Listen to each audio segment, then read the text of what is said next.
Oh, one of my cats just knocked over my giant orb metal D100. What did it roll? Let me go investigate. This is important. It is very important. I want to see this giant metal D100. Those two little dirtbags rolled a 69. Not kidding. This week on the Eldritch Lorecast. I have access to children. I think I should buy them. Don't phrase it like that! University of Chicago has introduced Nightshade. They're idiots who don't know art. Putting damage, yep. Sorry, Ask this JP question. Johnson. That's okay. I have lost control. I hate it when the DM makes it too easy. What is the best way to playtest a custom class or subclass? Fun first design. I like to throw a lot of power in there and then scale it back as it becomes necessary. All of that and more, but not then burn right now. Hello and welcome to the Eldritch Lorecast. If you are very, very observant, you may note that I am not, in fact, Ben Byrne. I'm Shawn Merwin, your host this week. Ben and James Hake are getting a well-deserved break. So I am here with the irreplaceable Adam Carnevale. Hello. The irrepressible Logan Reese. Ooh. And the irredeemable Dael Kingsmill. I got the best one. Dael will have to take over the show when I have my inevitable breakdown. But until then, I want to start with a question for each of you. I need your help. Tomorrow morning, I have a class, the first day of my class where I teach writing for role-playing games. And I need from each of you one piece of advice that you would give to people who want to create RPG content, RPG games. Pick something that you love doing and that you do anyway, because then it'll help keep you consistent, because you're kind of going to be struggling for a while, kind of no matter what, before anything gets big. So if you pick something you love, you can keep doing it, even if it's not rewarding at the beginning, or it's not giving you, if it's not paying you back in the beginning. Okay, follow-up question on that. Did you follow your own advice when you started? Oh yeah, absolutely. The D&D podcast we do, I would have done kind of regardless. I am very lucky in that I only ever get to tell stories I want to tell. Do it for fun, do it for yourself, and then do it for your friends. If you're setting out to have some goal external to something that you can control or achieve or be satisfied with by your own actions, you're setting yourself up for failure. So don't think you're doing it for like money or that everyone around you is going to love the game that you're working on. If you're doing it for yourself, that comes secondary. It's sort of like trying to grab sand or water. That only comes when you're focusing on something else. Playtest everything as much as you can. Be open to criticism, be open to not so much criticism, see it more as collaboration. For me, a big thing that has revealed itself over time is that it's really easy to lose sight of either the mechanical elements or the evocative elements, the mouthfeel of a thing, right? So if you're designing rules, and this goes for DMs as well. If you're prepping for a session, you're like, oh, we're gonna have this cool, forest fire or whatever, and you're like, okay, I've got the mechanics into a good place. I think this will function. It's really easy to be like, and now I'm done, and not go back over the whole thing again and look at those mechanics through a lens of how does that feel. And the same in the other direction. I feel like I often frame it that way, but it works in the other direction as well. I can get to the end of a thing and be like, and that feels right, and not go back over it again and make sure that the function is there. And it's kind of a delicate balancing act. For those of you that do things that require playtesting, what's your process? And I get this question all the time, and I don't have a good process. This is what's available to me in the 20 minutes that I have to playtest this, or I've got a group of nitwits. They're the best I can do. So here we go, folks. What's been your experience or anything that you might be able to share about that? I'm really lucky. I've got a few friends who are really great at breaking systems. They're the sort of people who, like, we have a Pathfinder game together.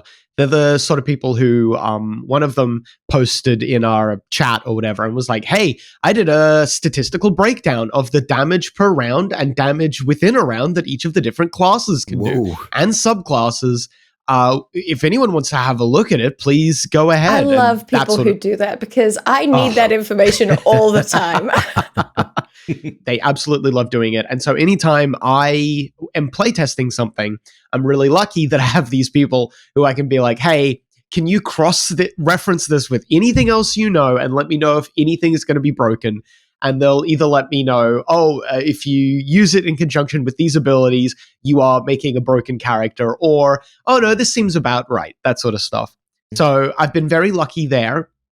That being said, if this is advice for anyone else, there are absolutely communities out there of people who love doing that sort of stuff that wouldn't be hard to find. I think there's forget the name of it, but I believe there's even like a subreddit, which would be the easiest way. Yeah, there are a couple of subreddits. Behind the Screen, I think. Yeah. But apart from that, it's it's two things. First off, you got to play it and get your friends to play it as much as you can. And second off, you have to accept that you and your friends can play, you and 5 friends can play it for a year. And the number of hours you will have playtesting this will be nothing compared to the wider TTRPG community having it for a day. You just got to kind of accept. It's a really, really good point to make. They are going to find issues with it day one, just because they have way more hours than you will ever be able to have. Yeah, I think they did that with Baldur's Gate with the pre-release. I feel like a lot of the formation they did around it's the same as a programming language. It's like if X, then Y. And you get an infinite amount of what ifs if you open it to public playtest and you have a receptive community. A really interesting angle to just, playtesting with your friends. It's going to change as much as it needs to. But at the end of the day, everyone's going to notice the one thing you didn't. When you're doing it with your friends and when you're doing it with reception from whatever community you can get your hands on, accept that it is going to change and that it has to change, especially with balancing like you were talking about. It's amazing. And you have to be super receptive to those players who are like, yeah, this class, the one that you probably like a lot, or this thing that you're building that you enjoy is the most powerful. You have to be able to kind of recognize that and work, again, like collaboratively with everyone you are letting playtest your game, because you're giving them a window into the project and letting them give their input. So discarding that is a waste of everyone's time.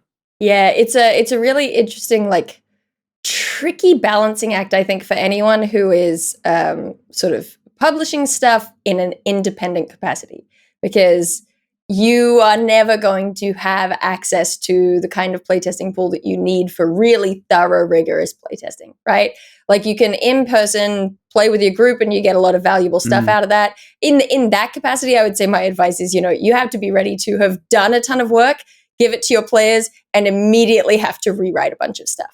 Like, it's, you hand them a bunch of classes you've written and you go, ta-da! And they're like, all right, great. What does this mean? And you're like, okay, well, it means that I need to start from scratch. And you kind of just have to be ready for that. On top of, if you're releasing to a slightly wider audience, there's this weird thing where, because you can't playtest on a large scale, there are things that, my example is weird because I'm always just designing for me and my table, and then I happen to release that online, usually. There are some exceptions to that, but most of the time that is what's happening.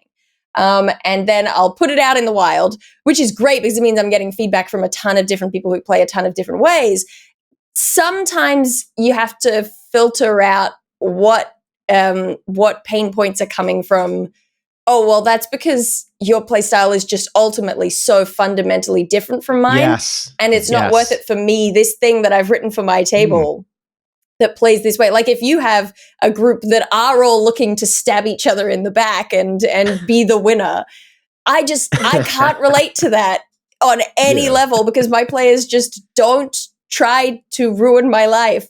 So I'm, in those circumstances, I'm not going to completely change everything because your player is going to look to I really like keeping that idea in mind of playtesting within the demographic that you want or that you are trying to appeal to, which usually you're in. So if you're trying to give it to a bunch of people that you don't relate to, you're not going to get good feedback, or the game's going to change drastically and become more theirs than yours. Speaking of changing things, yeah, I have to do the Ben Byrne really terrible transition. So speaking of things changing horribly, we don't want to talk about AI because we talk about it all the time, but hey, let's talk about AI again for just a second. Hello. The University of Chicago has introduced Nightshade. This is supposed to allow artists to run their images through a filter that will be able to poison AI models that are using them illegally. This is on the back of the same group who released Glaze, which is supposed to be more of a shield against AI scraping. It's supposed to cause your images to resist imitation, whereas Nightshade actually goes in there and does some damage. It's the sword rather than the shield. Anybody have any thoughts on this? If I understand correctly, the way that it does this is it alters pixels by like one color tone or one shift to the side. And I think it tries to alter internal data just one pip so that AI, when it's reading it, will start interpreting the image correctly and then immediately start shifting to just building away from it. So the more of this Nightshade you're putting in there, you have these little things that are spreading like wildfire to affect everything else. It's just an awesome idea. It's really cool, yeah. It's fascinating because the way that AI algorithms or generative algorithms see images is so different to how we do. Humans pick up the broad pattern. It's how captures work, basically, right? Is that we can see things that the computer just can't like register because it is never looking at a photo of a dog and going, that is a dog. This is not a pipe, right? The computer will always be like, this is a bunch of pixels, and there are enough similar bunches of pixels that have the metadata label of dog that I'm going to group these under dog. And it's gotten so good at that. That's how generative AI has gotten so much better and better and better. And, the systems that have trained AI use human input where it shows us a ton of photos and you make it better every time you tell it, oh, well, that one's a dog and that one's not. But because we're not looking at it on this microscopic, like pixel by pixel level, we can see this image as virtually unchanged. But the way that Nightshade works, shifting them just a tiny little bit, it means that, the examples they've shown in the paper include things like poisoning the AI so that from 10 poisoned samples, 50, 100, it just warps it further and further where you can have a dog input. You want the AI to show you a dog. But the more poisoned dog images that have entered into Nightshade, the more it comes out as a cat. A hat becomes a cake. It's so fascinating. Or it can just like completely abstract the thing. And so it basically genuinely poisons the system so that the more that it happens, the more it'll sort of come together and make the system stop. And what I think is so fascinating about this is the phase of technology that I'm always just like thrilled by, is when we start using the tech as a defense against the tech, and we enter this little war where they keep getting up against each other. Race. It's so fun to watch, though. And it's just the thing that I'm hyped for is that if we do see an effective poisoning of these kind of scraping AI models that are just taking everything wholesale and scanning all of it, that means we're going to end up in a place where this kind of rogue state of AI isn't viable anymore. Only the legitimate systems where artists have entered art willingly into the system, those are going to be the only ones that are left, because those are going to be the only ones that aren't poisoned. And those will be the only ones that make sense financially to use, which is where you need to go to stop these things from happening. The fuel for the arms race. I see people bloody arguing about this all different ways, and AI can be a controversial topic, but I think it's pretty fair for an artist to be like, I don't want someone to use my hard work to make money as well, especially without my say-so. And I have a huge bugbear about anytime a new technology comes along, the elevator pitch for any type of new technology, it's going to make our lives easier. The AI is going to do this, or the wheel is going to do that. But every single time a new technology comes along, it feels less like we get to use it to make our lives easier, and more like big companies get to make more money, which is very frustrating. And all I can think about is I keep hearing about how the world is getting hotter, and I'm wondering if AI can fix that or if it's just copyright infringement. Is that really all it's good at doing? We got to use AI to do something something else? helpful. Well, Yeah. that is actually a really good point, because the generative models that we're talking about here have so much like valuable application within fields of like medicine, right? Like, it takes the information that we have that would just take so long for human beings to put together, and you can use it to model that stuff. And so we're getting a lot of much faster, more efficient advancement where it is being used in medicine, but it's broadly being used just to steal artists' stuff. That's insane. Great. It rules because all right. I'm sorry. Because the people making these things, these people, they don't think that art is worth anything, and they're wrong. They're idiots who don't know art. I'm sorry. I'm so sorry. I'm going to mute myself. It is just the measure of people who don't understand what art is meant to represent and just see it at that surface value. And then they tear apart everything that has built up to that art. And they're like, okay, how can I replicate that? Which is true for every piece of media that you see that's like, oh, this show worked. Let's recreate that show, which is why we have so many parodies of the same show. AI, I forget the name of the robot man who said that AI, if you succeeded in completing it, would reimagine itself millions of times within seconds and go so beyond human understanding that we wouldn't be able to control it or relate to it. So it's kind of like, why are we even building it that way? It's so true. I am waiting for CSI AI. Oh, no. Yeah, they already have. That's basically what it is before AI even started. Yep. Have you seen that AI-generated news show? Oh my God, I've never seen anything so bleak in my life. It's all AI. The text, the audio, the pictures, they're all AI-generated. I didn't know they already made that. That's not CSI Miami? That's something else? No, it's an attempt at the news. An attempt at the news. There's like 24-hour streams of AI ripped shows like SpongeBob or Family Guy, which is just so bizarre. So bizarre. Yeah. We go from the bizarre to but wait, I thought in this news, Random House, we reported maybe 6 months ago that Wizards of the Coast was no longer going to use Random House to distribute books. And there was a big uproar and, the industry is on fire because of this. Well, it turns out that Random House is publishing D&D books. They're just not the core books. They're releasing 3 new D&D themed books. The first one, A Long Rest for Little Monsters, a D&D Little Golden book. Do you have Little Golden books in Australia? We sure do. Yes. Yeah? Oh. Yeah. Are you going to be buying A Long Rest for Little Monsters? So I don't have kids, so I probably won't be. I have access to children. I think I should buy them. Don't phrase it like that. I also have a working with children check, so That's safe. I have access to children. Oh my God.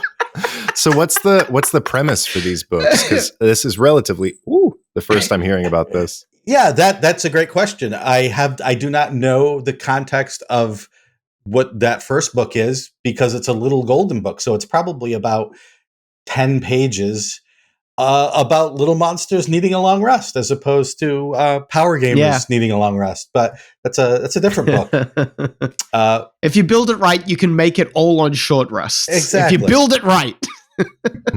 The second book coming out is Puncheons and Flagons, the official Dungeons and Dragons cocktail book with 75 deliciously clever cocktails and snacks. I love this. It gives me flashbacks to when Ben Byrne was making the Ghostfire cocktails on the channel. It's one of the funniest YouTube videos I've ever seen. Oh. It's clearly at night and no one else is at the office, and he cracks it. Somebody cracks an egg and it has 2 yolks in it, and he loses his mind. It's a double yolk! I'm not even kidding. What the odds?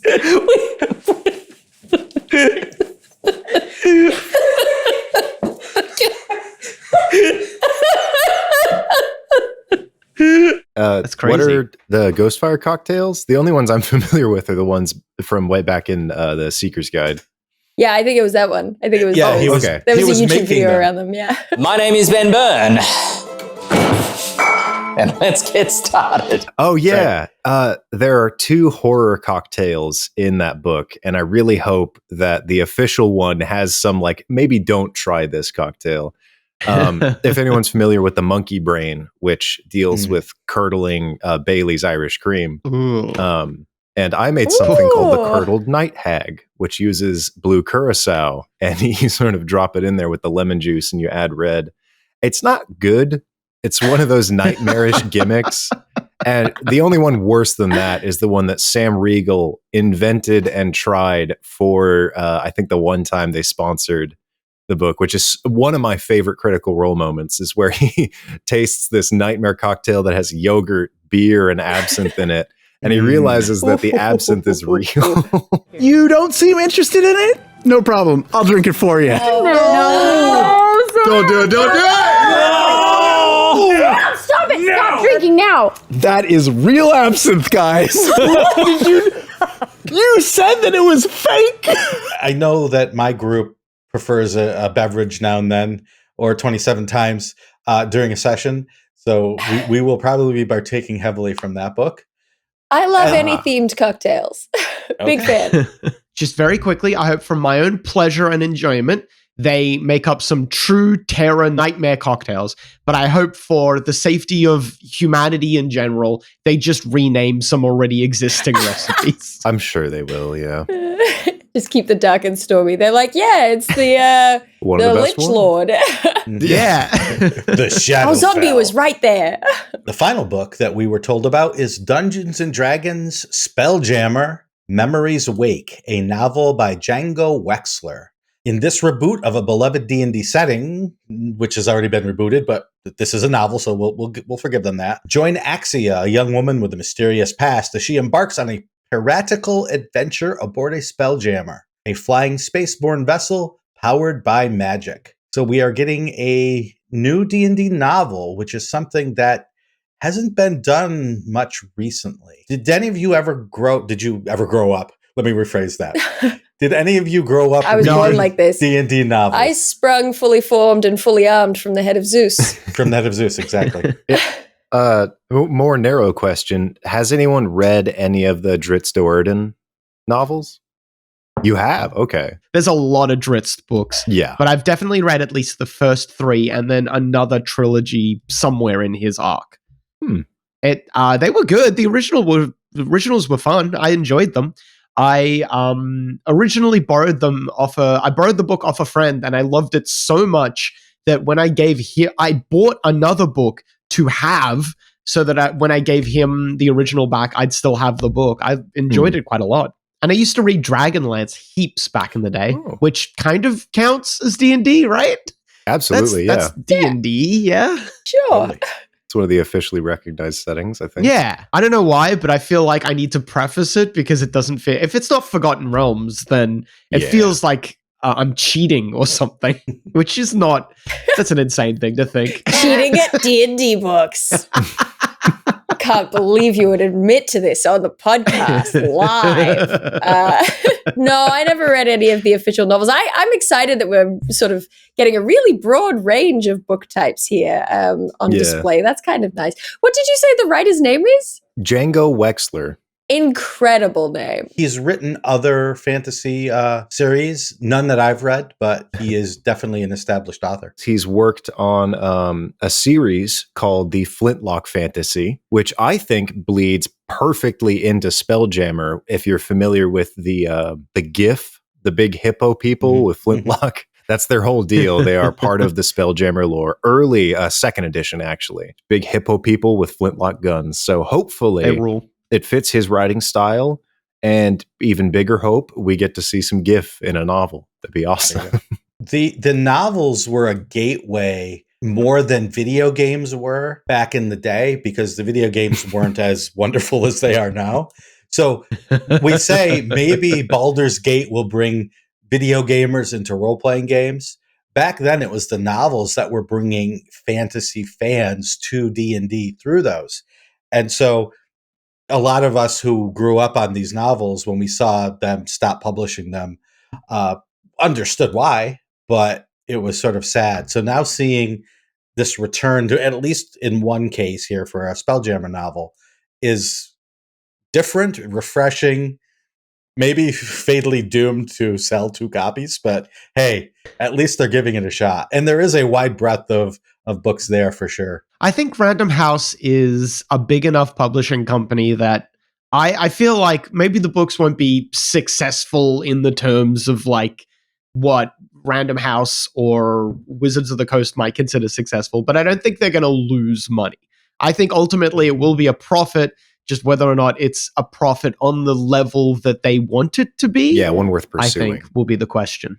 It's also very much the kind of product that you can, chuck into a Kmart and people will buy it for their loved ones at Christmas time. Yeah. You know what I mean? They'll be like, they like D&D. Get them this.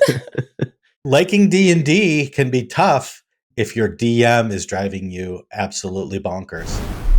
And our next point of discussion comes from MT Black via Twitter, who talks about bad DM behavior and asks the question, what behavior from your game master really spoils an RPG session for you?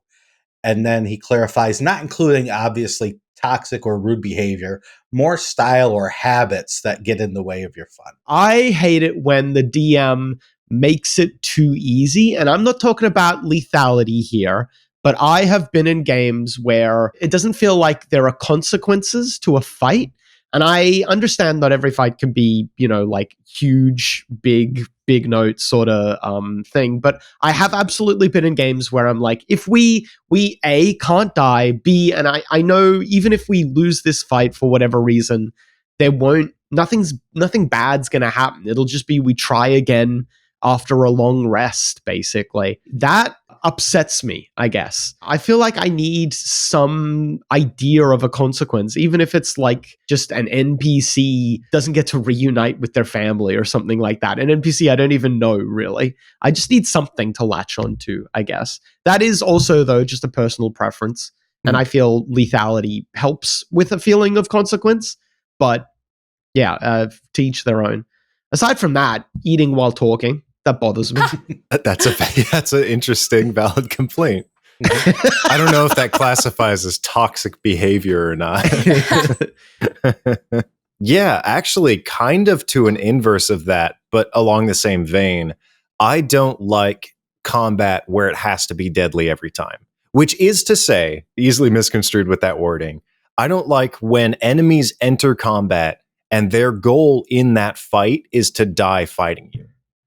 Because generally, I want everyone to live. I feel like the story's more rewarding when I beat them down and either they run away so I get to figure out who they are still because they're not dead. Yeah. Or if I learned the situation was a little different, or if we fight, they put their hands up or we put our hands up and it doesn't end in just this, okay, we're done. That's not really satisfying to me. And I feel like that's incredibly common.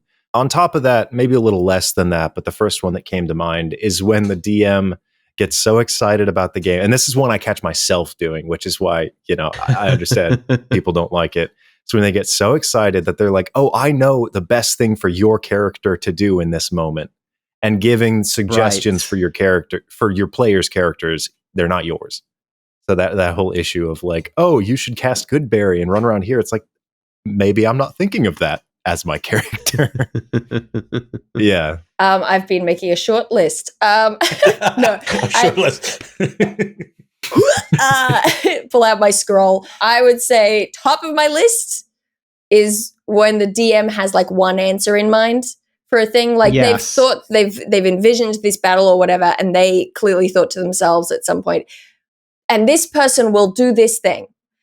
And if you don't do that thing, you're screwed. And they really hold to that. And I probably wouldn't chalk it up to that kind of thinking if it weren't for the fact that after the session, they go on to explain how the TPK was your fault because you didn't do this one thing. And it's like, okay, but that's not how this game works. So that's something to be careful of.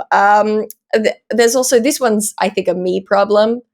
But it's the sort of the loosey-goosey, whatever you want, which I know that I I don't know, think better Like need creatively options. or more on my feet if there's some boundaries. Exactly. It's like, give me a couple things to bounce off and suddenly I have 20 ideas versus if you say, you can do whatever you want and I have nothing, no ideas. And that's always a frustrating thing for me. I think, Right. and I think as well, because part of it, and this is again just me kind of being like a sumo gal, but but you know, it feels like a DM not admitting what they want out of a game, and I think the game is more fun for everyone, including the DM, if they kind of put their little spin on it. If they say, for this game, I want this, this, and this to be kind of hard lines. I think that that's usually more of a signal of someone who's a bit more experienced and knows what they want out of a game, and I can tell I'm going to have a good time if they do put just a couple of little restrictions like that. The other thing that is a long-term bugbear for me is that, and this is the last one, but kind of real rule sticklers, and I'm not sure exactly what I mean by this, because being someone who knows all the rules and is by the book doesn't bother me. It's when we're in a scenario and I am excited to do something cool, and then they say, oh, but the rules say this, and so you can't do that. And that's fine. Right. It stings a little, but it's fine. And then I come up with another idea, and they say, no, but the rules say this, and so you can't do that. And then I come up with a third idea, and they say, I don't think that really... And it's like, okay, I've tried, and I clearly... What do you want from me at that point? I am out of ideas. So it's kind of a little bit more nebulous, but it does bug me. To what extent have you all played with mostly friends as DMs and players versus playing with strangers at a convention? Or I think it's a healthy mix. I do a lot of playing with friends and people that I know and coworkers and stuff like that. But I've played a lot with newcomers of all stripes as well, people who have been completely new to the game and people who are like veterans, old hats at the game coming in. And then we've both got years of experience meeting each other for the first time. I like it all, and I love it all. It's great. Yeah, for me, that's kind of a trick question, because after I've played a session with someone, I would consider them a friend. But not having known people before the games is always an interesting challenge, because that first session, there's so much more gravity in it, where like, okay, are these people going to like me? Are they going to like the play style? Session 0 aside, because that only serves half the function of getting the party together. Like once you're there, how does everyone role play? Is there anyone who prefers sort of like Dael was describing how everyone sort of fits into a different demographic? So if you have people who want to kick in the door, have different play styles than you, how much do you have to adjust? And it's a lot of fun playing, I think, with closer friends as opposed to people you know a little bit less, where you can all agree and knowingly say, we want this style of gameplay. So that's always more satisfying when everyone is able to sort of mutually respect each other. And I feel like that's more common with closer friends in a campaign. It's also, I mean, you bring up such a good point that session 0 as a thing, so useful, so good. I feel like it serves such a different purpose in the context of like your friends getting together, what are we going to play this time? Versus, and I recognize as I say this that not everyone listening to this has this experience, but a lot of the games I play are like guest spots on one shots. You know, it's oh, we're doing a charity game. Do you want to join in? That sort of thing. Yeah. And so for those, a session 0 is a totally different thing. It's literally give me a list of your greatest fears so I can avoid them, and then we won't talk anymore after that. It's like make a 3rd level character, and that's all you get. Because there's just not really enough time, and scheduling is so difficult for something that is a one shot. So it doesn't feel like it gets the same kind of push behind it. And so you don't get to find out whether those DMs are going to jive with your vibe or not. Because you really are. You're thrown in, and it's like you were saying as well, Logan. These are kind of friendly acquaintances. It's like, oh, I know of you via Twitter, and I'm going to play in your game now. Or, you know, we've met once at a convention, and now we're going to play in a game. So it's interesting that I think about it. And if we're on a scale of like playing in a game of someone I know really well, who's a friend, to someone who's a total stranger, weirdly, I'm closer to the stranger end because it's often someone that I haven't met before or haven't met properly or have only met a couple of times. So it's a little bit closer to that end of the scale, or even just someone I've straight up never met. And I hadn't realized that before now. I always kind of think about my D&D experience as being with, a group of tight friends, but actually the more online I am, the less that is true. Yeah. The first 15 years I played was always with friends or people I knew before we decided to play a game.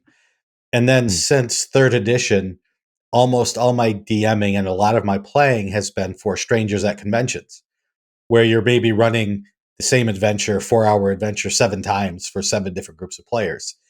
In that case, your session 0 is 5 minutes of saying, hi, how you doing? And hoping to glean information from any cue that you can as you look around the table, which leads to my main pet peeve about bad DMs, which is read the room.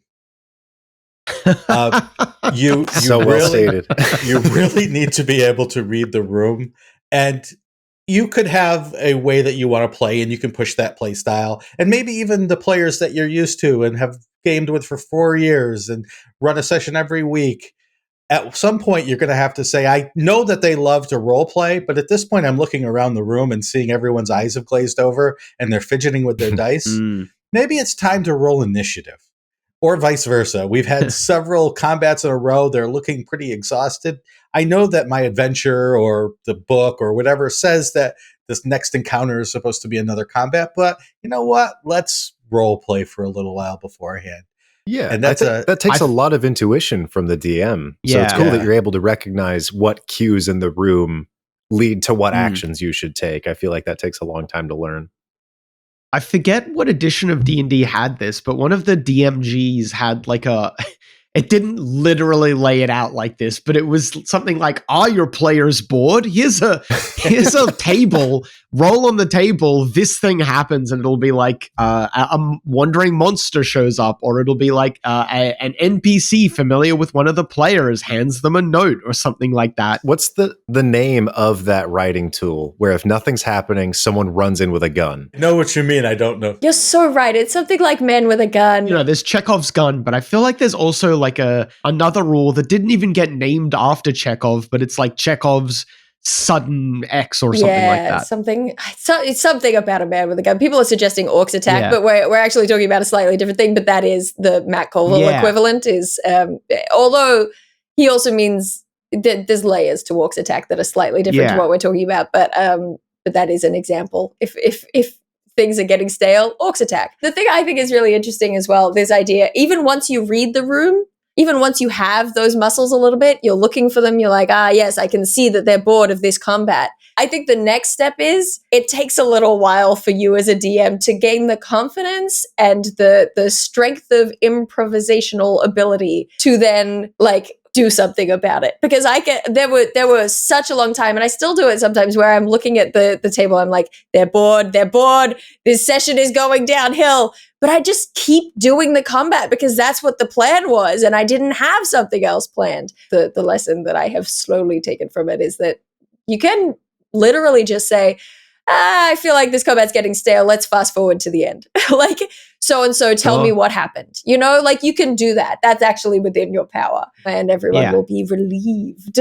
I think that's a great time to implement what Logan was saying way ago, where you just have the opposition drop their weapons and be like, we surrender, and then you can switch rapidly from a combat encounter to a role-playing encounter just to give the players something else to do. I like that. And building on top of that, because D&D is built on the 3 core parts of interactive gameplay, which is killing things, talking to things, or exploring things.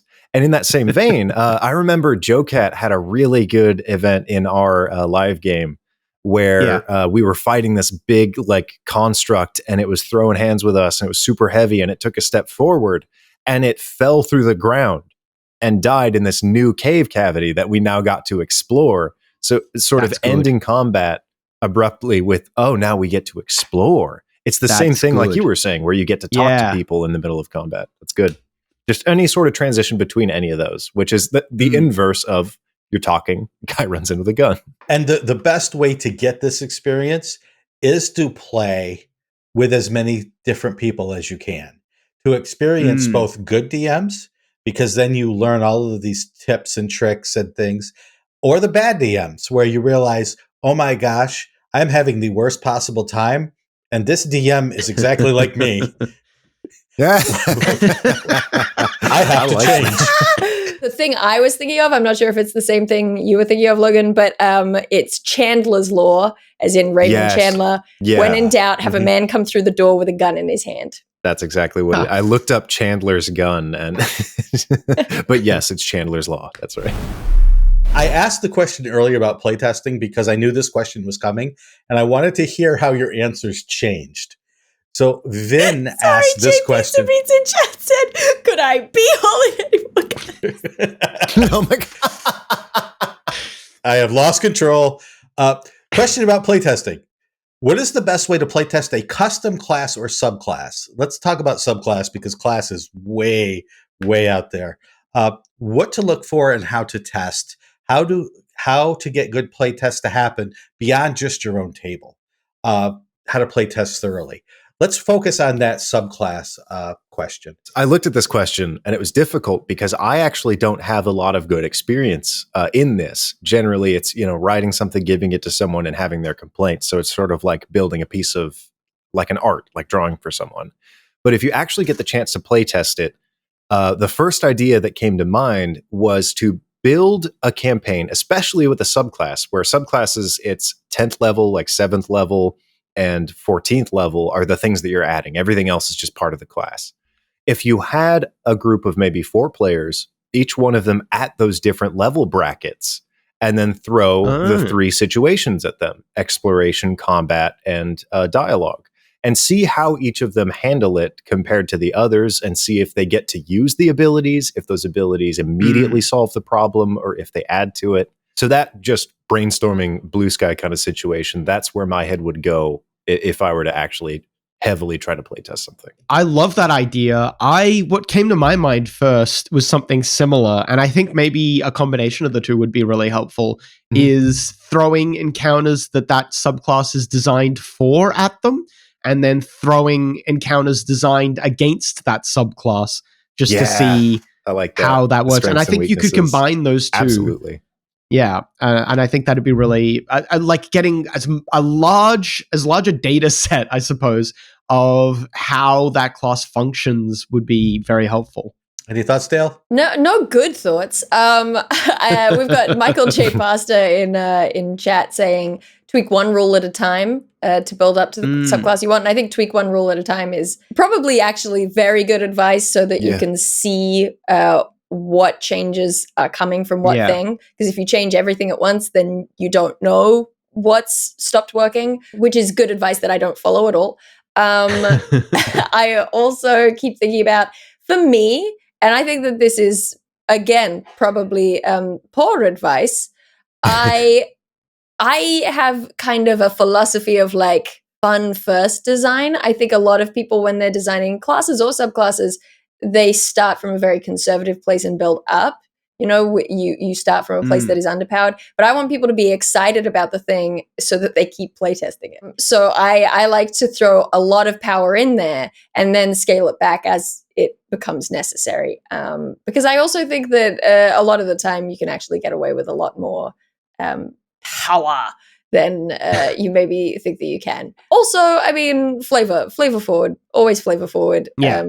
I feel like that's my brand. It's just think about the flavor of the thing first and tweak My the favorite note. mechanics. Yeah. Giving massive powers so that the players are excited to get them is a lesson I feel I learned not too long ago. It feels really weird doing this, but we made a subclass and we released it. It's called the Sharpshot Companion. Woo-hoo! I am sorry to do this. I hate doing this, but please go have a look at it. And it started when I first made it. I made it very simple version of it at first because I didn't want it to be. I wanted it to be like, the feeling is the player is just a really, really like Robin Hood-esque sort of like curving shots or splitting arrows, that sort of stuff.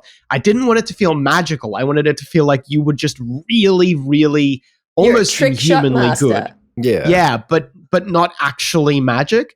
And then we did a first iteration of it, and it was all right, but it felt, I don't know, it felt almost, it didn't feel impressive enough. All of the different abilities, I was like, this is useful maybe, but it doesn't feel exciting.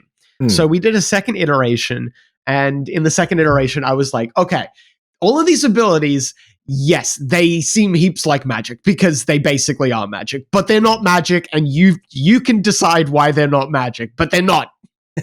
And that second iteration was way better. It had some really goofy abilities, like doing essentially fireball, but it's arrows, and or lightning bolt, but it's arrows. But it, I don't know, it felt more exciting, and I absolutely think that I think that making the player excited to get each new ability is something really important to a subclass. One quick note before I assume we transition, just I like flavor forward being such a major thing. And as a really stupid example, I remember making like a chef warlock subclass. And the good thing about making subclasses in terms of balancing is just look at every other existing version and like, because generally they're kind of the same. So the final move for, I think, level 14 that you get at the subclass, there are two similar abilities with, I think, the Fae and the Fiend Pact, where you sort of send them on a crazy trip, like hurl through hell. So I did a really simple one just called Hurl Through Flavor Town. And the guy's gone from just traveling through immense sensory overload, and they fall out with like psychic damage. Just, it doesn't matter what damage type it is or what the actual function is. As long as it sounds fun, it's going to be more exciting. Yeah. Didn't Wild Beyond the Witchlight introduce an official, pudding damage? Pudding damage, yeah. What? Really? That's so funny. I did not know that. That rules. That's there's no cooking roll either. That's Will Doyle, who worked on Wild Beyond the Witchlight, a British gentleman who definitely introduced pudding damage into D&D and an official product. Love it. Big fan. You must be so proud. I would be. I feel terrible because we had an intern for Ghostfire Gaming who I worked with at the local university. And one of the last things I did to this poor chap, sorry, Ben, was give him a list of all the feedback we got from playtesters on these subclasses for one of our products, and said, go through this and let me know what do you think we should change. And the next time we met, there was this just shell-shocked look on poor Ben's face, because it's I can't even imagine trying to playtest a class, a whole class, when subclasses are hard enough to do. But Logan, when you said, make that list of everything that the other ones have, so important and so valuable. Even if you decide, the theme I want is much different than these, find the ones that you know your audience would like.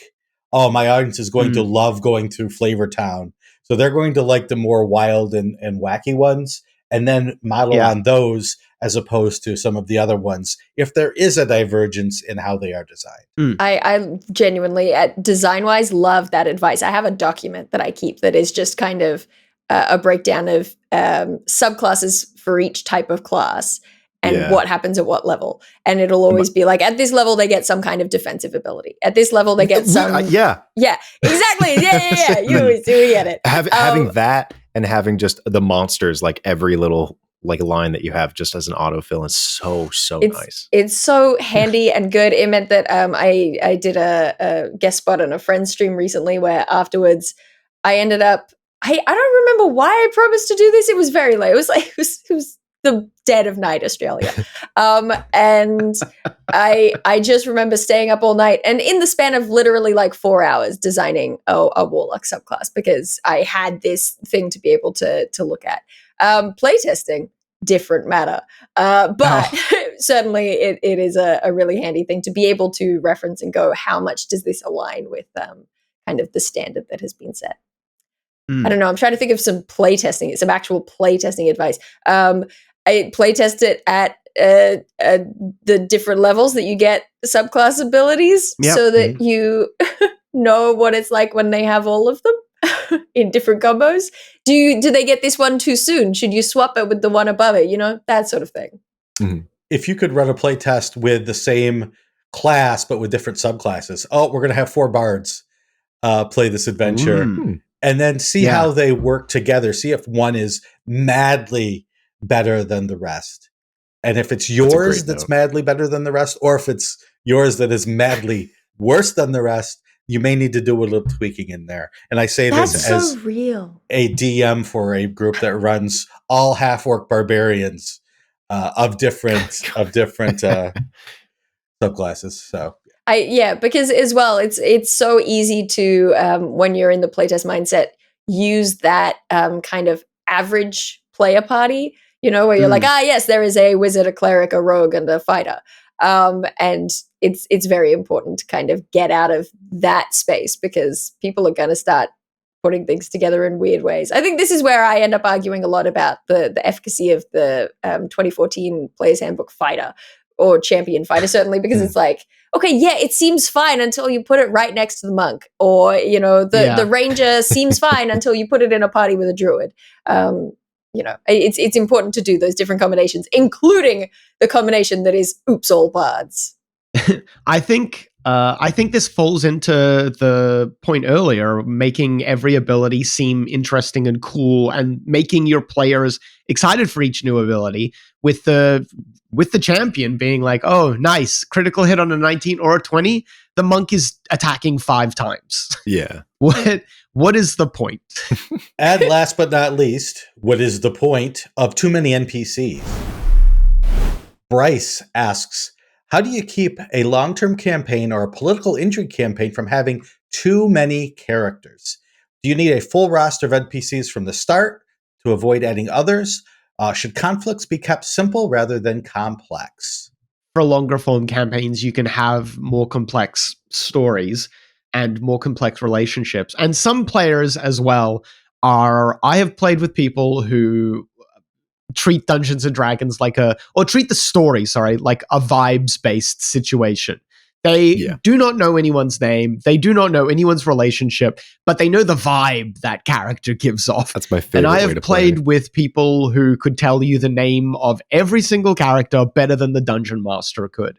Obviously, that second group of people, you can hit them with stuff a little bit more complicated, because they'll be like, oh, but then, and they'll make all the links for you. You don't even need to explain links. I think but for all players, I think more important than how complex should I make this character is make the character consistent, because then the players can keep up with that. So if a character is dishonest in their dealings, make sure that seeps into everything that they do. Every interaction should have some level of dishonesty, so that the players can very easily be like, this character, either I know because I know their vibe, or I know because I can tell you their name, birthday, and significant other's birthday. I know what effect their parents had on their psyche. Yes. Either way, I know that when I'm talking to this character, they're going to be dishonest to me, or whatever have you. That's obviously a very obvious example, but you can do it with really anything. I think that is more important than anything else for helping players latch on. Yeah. Another thing that you can do is have a handout, even if it's not a full page, but even a quarter page of the picture of the NPC, and just put that right on the table. Whenever I had a DM who once would hold it up and have a little mask, which got a little creepy in certain situations, but put it on the table, allow the players to write on it. So now they're getting the visual stimulation. They're getting, you're hearing you describe it. They're getting their own notes that they can then pass around. Oh, this is the one who we met 3 days ago who we didn't trust. Oh, right. I remember that. I love that. That's great. Of learners can then latch onto that. The idea that I had behind this, which is one that I'd more like to test than anything, because it's not something I've fully built. I'm kind of lazy when it comes to preparing for characters. I have notes for, like, if they go here, they'll find a guy that's kind of like this. And then as we're playing, I'll take a bunch of notes. It's like, okay, he did this, he behaves like this. But I lean into improv a lot more, because honestly, writing too much and being let down is not my preference as a DM. But I would say, especially because it seemed like this question was phrased for political intrigue games or questions with a lot of like situations with undertones and secrecy, like Shawn was talking about. The best way to do like a list of characters, even if you haven't written all of them, just have a few sprinkled out. Start with a pyramid. Who's the guy at the very top, or who's the guy behind everything? Who's their right-hand man, their left-hand man? And then sort of like a mafia hierarchy, you can build that down. And if this is an intrigue game or a criminal investigation game, something that City of Mist explains incredibly well. I was going to say City of Mist. Literally, you take that triangle and everything that the villain's plan is, it's very clearly laid out, flip it upside down, and submerge it in water. That's what's called the iceberg of crime. Yeah. So you start with these losers at the bottom that nobody knows as your level 1. And as you get deeper and you find your way to the full depths of just how big this mystery is, you know, you can have a million little guys at the bottom, but the characters know this guy over here and this guy over here, like the Nemesis system in Shadow of War. Just like, who are these people? Do I get rid of them and replace them with another one the DM gets to make up? Or how do you go through it? And that's super fun. But I don't do that too much. I like to come up with characters, and then it's much more rewarding in the moment, but you will have to embarrassingly go back to your players and be like, who's this guy again? I think that system would work really well with Shawn's system, because then as the DM, you've got the picture and all of the players' notes on it. It's like they've got case files. Yeah. Literally. I love that. Well, Night's Black Agents has what they call the Conspiramid. It's a conspiracy pyramid. And it does the exact same thing, right? You work your way through until you get, and it's great to run investigation campaigns that way, because then you don't need to hit every one of the henchmen. You can just say, after they get 3 successes dealing with those henchmen, they will have enough clues to go to the next level, where they might need 2 of the 4 henchmen to then get to the next level. So it's a great way to run that campaign. Yeah, I'm trying to think what it's called. Justin Alexander on the Alexandrian had a similar thing, less with NPCs, more with just clues for a mystery or intrigue in general. But it was from like a little indie spy game that he was appropriating it. Let me see if I can find it. And he's got a whole chapter on it in his book. So you want to be a game master. But it's out there and it's good. I wish I could remember the name of the RPG that kind of inspired the concept. But the other thing I will say, if you have found yourself with quote unquote too many NPCs and you feel like it's gotten a little complicated, the web is difficult to maintain, never be afraid to put people on a bus. Okay, there's a trope in TV and film called put on a bus, which is just, at a certain point, sometimes a character just goes away. They just go out of town. They get on a bus, they leave. And it's like, will we hear from them again? Maybe, but maybe not. And probably not, in that vein, with conspiracies, you could kill them too. Yeah, you can kill them. You can kill them. Lead into new characters that you're replacing them with. Yeah. You can. I must go now. My people need me. Yeah. You can trim down your cast of NPCs if you feel the need to. And even if you don't want to completely lock in what happened to them and make it like a part of the mystery, if you're worried that you might need them later on, literally just stop bringing them up. If anyone asks about them, say they're out of town right now. And if you need to bring them back, you can. But people are probably not going to question them disappearing because there's so much to keep in mind anyway. They're going to be focused on what's there. Yeah. Like Adam was saying before the podcast, it's baby brain, it's object permanence. All right. Yeah, there you go. If you're overwhelmed, your players are overwhelmed.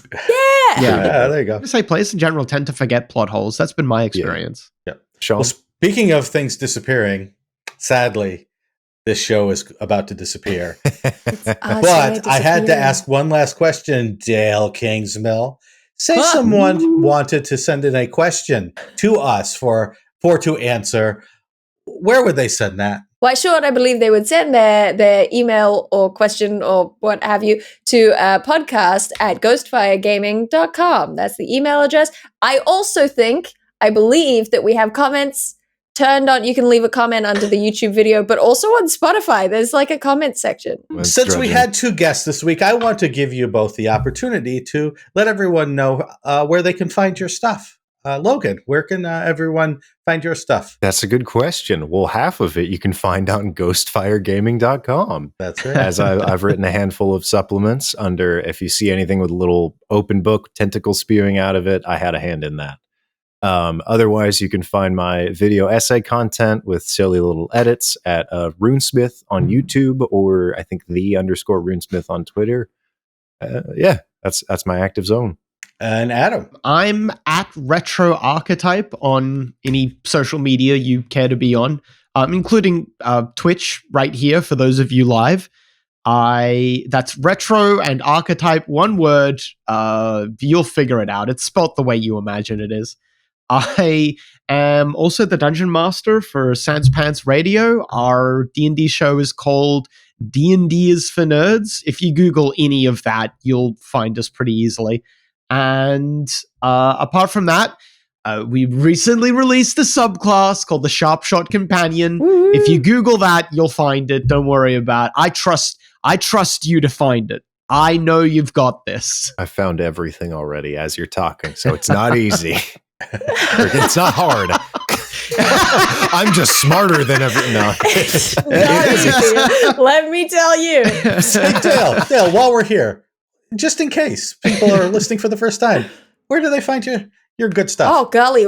Oh, where do they find my good stuff? I'm across the internet under different names. Googling Dael Kingsmill is the best way to do it because I continue to refuse to consolidate my handles. But mostly you can find me on YouTube on the channel Monarchs Factory, where I am currently in the trenches. I've decided that I'm just going to release a video every week, no matter what it is. So that's going well right now. This week I released a video that was on sort of the philosophy behind death in D&D, which was based on a rant I had on this podcast. So there you go. Sweet. I think that one popped up. And where can we find you, Shawn? I am right behind you. I've been Shawn Merwin here with Logan Reese, Adam Carnavale, and Dael Kingsmill. Thank you for listening, and we will see you next time. Bye. Bye.